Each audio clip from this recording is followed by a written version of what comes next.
Chapter 9. Calling Things by Their Right Names. A few evenings ago, I talked with you about the importance of learning to be simple, humble and childlike before going out into the world. You should remain in school until you get to the point where you feel that you do not know anything, where you feel that you are willing to learn from anyone who can teach you. Unfortunately, there are many things here in the South which tends to lead away from this simplicity to which I have referred. There is a great inclination to make things appear what they are not. For example, take the schools. There is a great tendency to call schools by names which do not belong to them, and which do not correctly represent that which in reality exists. You will find the habit growing more prevalent every year, I fear, of calling a school a university, or a college, or an academy, or a high school. In fact, we seldom hear of a plain, common, public or graded school. We do ourselves no good falling into that temptation. If a school is a public school, call it one.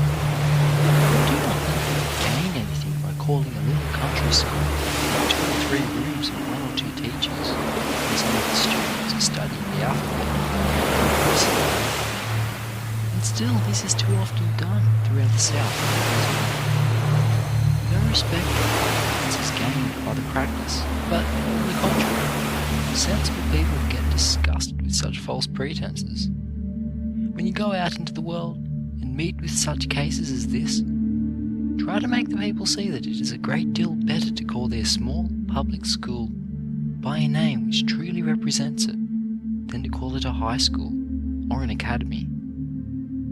I do not by any means intend to say that schools do not have the right to aspire to become high schools or colleges. What I mean to say is that it is hurtful to the race to get into the habit of calling every little institution of learning that is opened a college or a university. It weakens us and prevents us from getting a solid, sure foundation. Again, we make the same mistake when we call every preacher or person who stands in a pulpit to read from it, doctor, whether or not that degree has been conferred upon him. Sensible people get tired of that kind of thing. The degree of Doctor of Divinity was once held in the highest esteem and was conferred only upon those ministers who had really become entitled to it because of some original research or other work of high scholarship. Among highly educated people, this rule holds still. But today, especially in the South, many a little institution that opens its doors, calls itself a college or a university, is beginning to confer degrees and make doctors of divinity of persons who are unworthy of degrees. And sometimes, should these persons fail to get an institution to confer a degree on them, they confer it on themselves. The habit is getting to be so common that in little towns the ministers are calling themselves doctors. One pastor will meet another and say, "Good morning, doctor." And the other, wishing to be as polite as his friend, will say, "How are you, doctor?" And so it goes on, until both begin to believe there really are doctors. Now this practice is not only ridiculous, but it is very hurtful to us as a race, and it should be discouraged. Much the same criticism may be made of many of those who teach. A person who teaches a little country school, perhaps in a brush arbor, is called professor. Every person who leads a string band is called professor. I was in a small town not long ago, and I heard the people speaking of someone as the professor. I was anxious to know who the professor was, so I waited a few minutes, and finally the professor came up, and I recognized him as a member of one of our preparatory classes. Now don't suffer the world to put you in this silly, ridiculous position. If people attempt to call you professor, or by any other title that is not yours, tell them that you are not a professor, that you are a simple mister. That is a good enough title for anyone. We have the same right to become professors as any other people when we occupy positions which entitle us to that name. But we drag that title, which ought to be a badge of scholarship, down into the mud and mire when we allow it to be misapplied. We carry a similar kind of deception into our schoolwork when, in the essays which we read and the orations which we deliver, we simply rehearse matter, a great deal of which has been copied from someone else. Go into almost any church where there is one of the doctors of divinity to whom I have referred, and you will hear sermons copied out of books and pamphlets.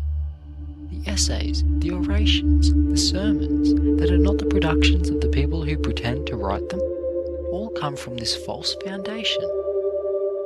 Then there is another error to which I wish to call your attention. In many parts of the South, especially in the cities and towns, there are excellent public schools, well equipped in every way with apparatus and material, and provided with good, competent teachers. But in some cases these schools are crippled by reason of the fact that there are little denominational schools which deprive the public schools of their rightful attendance. If the schools can't be in the church of some particular denomination, it must be near it. In the average town, there may be the denominational school of the United Methodist Episcopal Church, of the Zion Church, of the Baptist Church, of the Wesleyan Methodist Church, and so on, all in different parts of the town. Instead of supporting one public school, provided at the expense of the town or city, there exists this little, narrow denominational spirit, which is robbing these innocent children of their education. We want to say to such people as these, people who are content so to deprive their children and have them taught by some second-rate teacher, that they are wrong. We want you to let the people know that the great public school system of America is the nation's greatest glory, and that we do not help matters when we attempt to tear down the public school. Of course, it is the right and the duty of every denomination to erect its own theological seminaries and its colleges, where the special tenets of that denomination are taught to those who are preparing for its pulpit. But no one has a right to let this denominational spirit defeat the work of a public school to which all should be free to go. I have in mind a place where the coloured people have an excellent school, equal to that of the whites.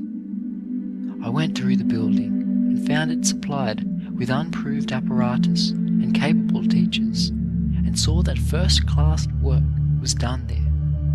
Later, I was taken about a mile outside the city, where there was a school with all incapable teachers, and some 60 or 70 pupils being poorly taught. Here was a third-rate teacher in a third-rate building, poor work, and the children suffering for lack of proper instruction. Why? This was simply because the people wanted a school of their own denomination in that part of the city. Now you want to cultivate courage and see to it that you are brave enough to condemn these wrongs and to show the people the mistakes which they make in these matters.